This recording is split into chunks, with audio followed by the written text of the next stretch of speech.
est Monsieur Dupont? Il est né le 24 janvier en 1797 à la Martinique et il va s'installer dans la maison au 8 rue Bernard Palissy le 12 novembre 1842. Monsieur Dupont étonne parce que son tempérament créole fait qu'il extériorise beaucoup ses dévotions. Il fondera le vestiaire de Saint-Martin pour habiller les pauvres. Il fera partie des conférences de Saint-Vincent de Paul. Au moment des inondations de la Loire, le premier à porter secours, c'était Monsieur Dupont. Et il installera les Petites Sœurs des Pauvres à Tours, puisqu'il avait rencontré Jeanne Jugan. Bien sûr, ce n'était pas uniquement un homme de charité, mais c'était aussi un homme de prière, puisqu'il va fonder l'adoration nocturne à Tours le 2 novembre 1849. Donc c'est un homme de prière et un homme de charité. Il y a un lien entre la dévotion de la Sainte Face et l'oratoire et les carmélites, et en particulier Sœur Marie de Saint-Pierre. Et Sœur Marie de Saint-Pierre, progressivement, va être inspirée d'être une nouvelle Véronique et de réparer en vénérant l'image de la Sainte Face. Et le mercredi saint 1851, la prieure du Carmel va lui donner 2 représentations de la Sainte Face de Véronique. Donc M. Dupont va donner une à sa fondation de l'adoration nocturne et il va garder la deuxième chez lui, dans son salon. Il va la poser.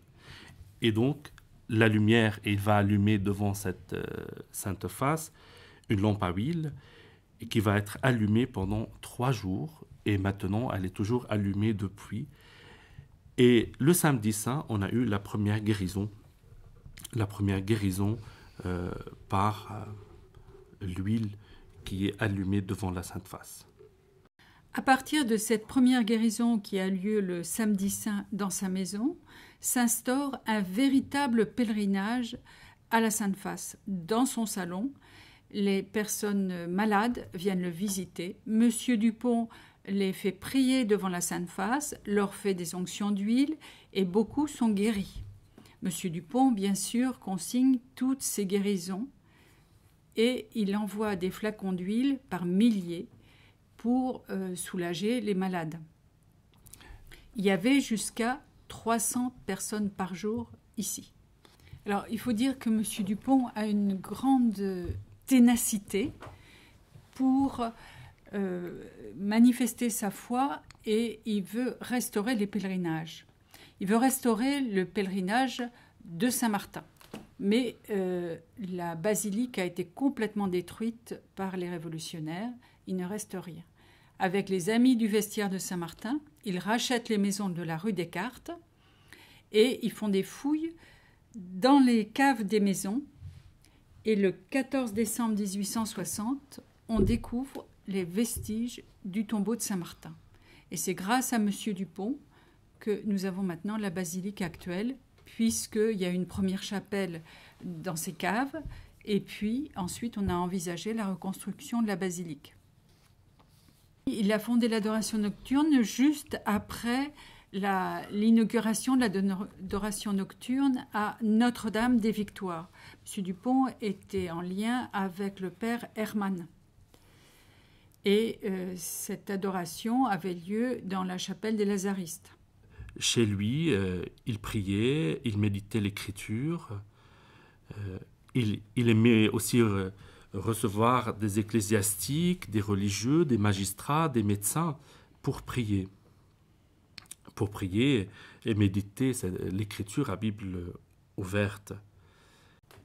Il meurt le 18 mars 1876. Donc ce qu'on a maintenant, la confrérie, la basilique, M.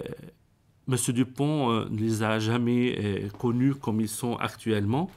Après sa mort, Monseigneur Collet,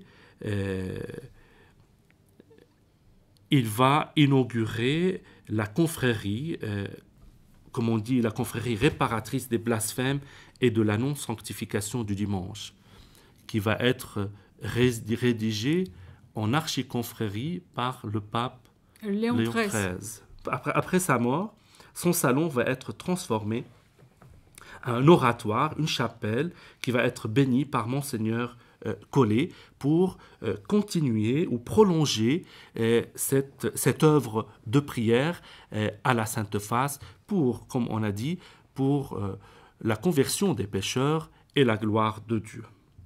Le 1er octobre 1883 s'ouvre le procès du serviteur de Dieu, Léon Dupont, et il sera déclaré vénérable le 21 mars 1983. Depuis l'inauguration de cette chapelle par Monseigneur Collet, s'est développé les pèlerinages de façon très très régulière à l'oratoire et les contacts avec le monde entier. L'archiconfrérie sert de lien spirituel entre tous ceux qui vénèrent la Sainte Face. Chaque année, on a environ 200 personnes du monde entier qui s'inscrivent à l'archiconfrérie de la Sainte Face. Qu'est-ce que cherche le pèlerin qui vient aujourd'hui à la Sainte Face en 2014 ? Les personnes qui viennent prier à l'oratoire, qui écrivent, qui demandent des messes, des intentions de prière, qui commandent de l'huile pour se faire des onctions, cherchent un soulagement, une aide dans leur vie quotidienne, dans leur souffrance qu'ils confient au Seigneur à travers sa Sainte Face. Et ils cherchent aussi, à travers cette dévotion, un soutien pour leur vie spirituelle.